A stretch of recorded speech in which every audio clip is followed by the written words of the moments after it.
outre le prêt à la banque, ça passe tout de suite quand on est CDI.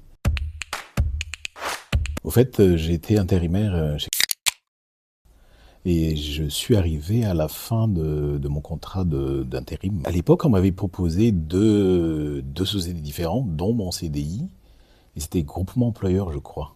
Donc, il y avait une de vos représentantes qui était passée chez pour présenter la société. On était 4 ou 5. Et on a remarqué que il y a beaucoup plus d'avantages d'être avec mon CDI qu'avec le groupement d'employeurs. Parce qu'on s'est renseigné au fait avec les gens qui étaient déjà au groupement d'employeurs. L'avantage, c'est rémunération en fait. C'est pour ça je suis venu avec vous. On nous a présenté mon CDI comme déjà que c'est un CDI. Rémunération, on nous a dit que c'est le même barème.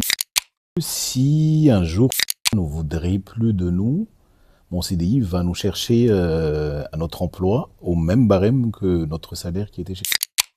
Donc déjà, dès le départ, ça nous a intéressés. Tout de suite, on était emballés.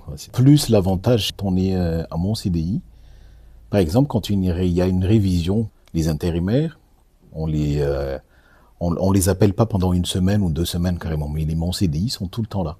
Il y a des cycles comme les cycles de 3-8, et nous sommes cyclés, comme les vrais salariés. Donc tout ça, c'est les avantages d'être mon CDI, d'avoir le vrai salaire, le même salaire pratiquement tous les mois, quoi. J'en ai parlé même ce matin à un collègue, un intérimaire qui, je pense, il va être proposé à être mon CDI. Et je lui ai dit, il faut pas penser aux IFM, parce que les IFM, déjà, il n'a pas de congé, il n'a pas de sérénité. Quand j'ai dit tout à l'heure, quand il y a des révisions, c'est eux qu'on arrête en premier.